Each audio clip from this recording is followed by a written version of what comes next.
Hello and welcome back to another fabulous edition of Five Things Friday. It's actually Friday. We're filming on a Friday. Welcome to Five Things Friday.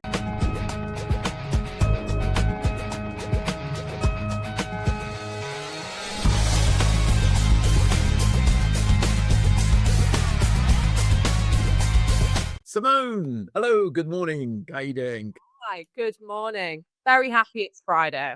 Not Is it raining where you are? Because it's just like been raining for the whole month, it feels. It's been rain. I can't even remember what sun looks like. Actually, not that Yeah. far. It's a lie. I always remember Forrest Gump where he was talking about how it rained so much that it felt like the rain was going back up because it's just rained so much. It's actually not raining today, which I'm very happy about. It was pouring down yesterday. Got caught in it, which is great. But it's Not raining right now. It's because I want to go fly a kite with my son. So every time we go and look to fly a kite, we can't because it's bloody raining.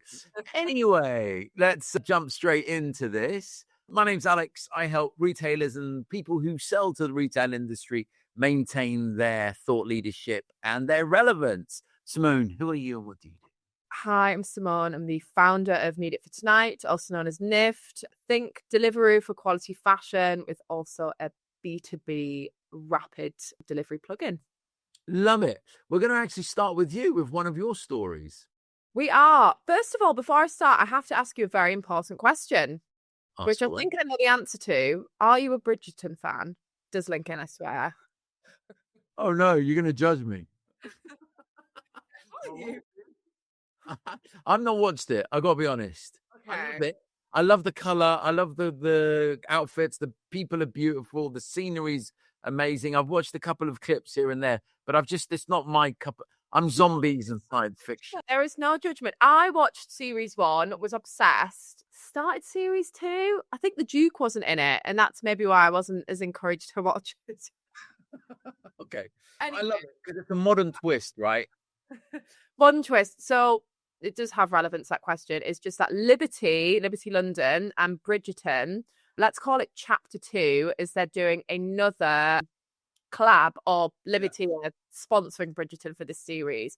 And for me, I'm like, this is how you do heritage properly.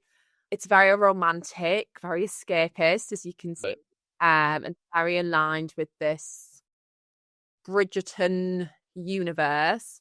But stepping away from all the nice, fluffy, pretty stuff, they have built a dedicated set-inspired experience in Liberty's store. So when you go into the shop, it feels like you're stepping into this Bridgerton universe. It looks very pretty. I haven't actually been down myself, but I'm going to.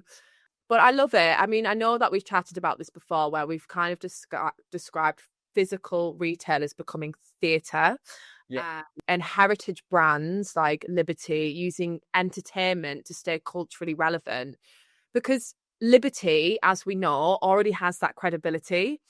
But Bridgerton will give them access to this younger Netflix native customer who might not really go and shop at Liberty or go into the department store. So I really like it. I'm going to go down and see it because I've heard very good things. And yeah, it just looks fun and beautiful. Yeah, no, I love it. And there's like a focus on fabrics as well. So I love it in terms of the craftsmanship behind fashion, which again takes the conversation away from fast fashion to sort of, things that are timeless. And you got to love that because that sort of wins on so many fronts. Okay, fantastic. I'm going to focus predominantly on pop-ups. And if you're not in London, I apologize. But ultimately, we speak about beauty in Korean pop.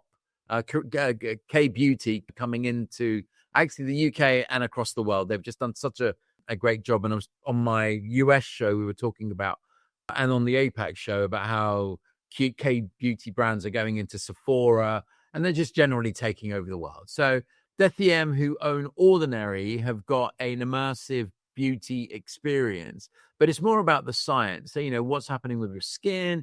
They've got a few tests that sort of identify the best routines for your skin type. And the most important thing, there's tickets for this one. So if you're in London near Shoreditch, you can go and have a beauty immersive experience over Valentine's week. I think it's also nice that it's over Valentine. So you don't need to go in a couple. You can go by yourself, which I think is important. Give, all the people that are not in couples an option to do things about pampering yourself. And sticking with that theme, a brand that we've spoken about many times, ASOS. This is sold out, but I think, again, I think ASOS have these sort of quiet pop-ups that they do, a little launch, one little post on TikTok, and they're sold out. So they're very small, but they work with these big brands or these sort of in-demand brands, which is relevant, right? So you've got scarcity, you've got relevance, and you've got physical experience. Again, fantastic. The House of Face and Body, if you're going and you listen to the show, let us know, send us some photos, see it on TikTok when it happens. So again, that's in Bloomsbury, Central London. And actually, we're not going to talk about that. We're going to go back to you to talk about these. This one's a bit of a doom and gloom, bit of a contrast to the Liberty, but it was just that Quiz has entered administration. I think there's 109 jobs gone. Yeah. I don't know if the audience knows Quiz. I don't know if I know it because I'm Northern and it was like growing up. I have to say maybe. But maybe because we've done a London thing. Maybe not. Anyway, for anybody that does know Quiz, it have really built its reputation on affordable occasion wear, party dresses, prom, race day, lots of sparkly sequins. But sadly, I have to be honest, this wasn't surprising news to me. And I think the issue is that mid-market, event-driven fashion, it's really been kind of squeezed from both sides. I think we've got these ultra fast fashion players like Shein that obviously undercut on price and speed. And then we've got obviously beautiful premium brands that win on quality and brand heat. And then, of course, we've got resale and rental as well that have come in for occasion wear, which has been booming. So I think, where does that leave those kind of mid-market players and those traditional high street occasion wear, which Quiz was? And when you add in rising rents and inflation for customers, it's just, it wasn't surprising to me. I do think that a lot of the time the middle is disappearing. And it's tough because they're not in London. They're pretty much in 50 other cities up and down the country, predominantly in the Midlands and in the North. Mm-hmm. So, in my mind, the first thing comes out, I'm like, okay, that's 50 locations. Who's going to move into them, right? Yeah. What's going to fill that space? And I think that's a massive challenge for the high street. It's true. And when you look at the brands that are surviving right now, I think they're either culturally magnetic or premium or insanely cheap, which I hate. Yeah. Fast fashion companies. So it's companies like Quiz, they really need to seriously rethink their model in order to survive. Yeah. So bit of doom and gloom. Yeah, I think it's not doom and gloom. It's just a reflection of the sign of our times, right? It is. And not everyone is in London. And that's the thing. We're a UK show. And the harsh reality of the UK is that it's fragmented and the UK high street is fragmented. Although there was some positive news around January, and actually retail is doing okay. People are going out, they're still shopping. So I just think it is fractured, and there's these like two worlds of it, which we struggle with because it's like, what do we bring to the show? Do we bring, the bit that's fractured and struggling? Yeah. Or try and show the sort of positive, upbeat one? Yeah, moving on, a happy one. If you like quirky handbags, Anya, how do you say her surname? Hindmarch. Anya Hindmarch. I'm awful with names. Anya Hindmarch has got a pop-up, and I think it's a pop-up inspired by Boots, because when you look at the bags, those bags are sold out, by the way, because I was reading the comments from some people, and then you'll see some of the other stuff that she's made in the like Nurofen, Advil, like they're not there, and so I think it's a fantastic activation. There you go. So these are these are all little little, I don't know, clutches, little bags or purses. So I think they're very cute. They've done a fantastic activation for this new line.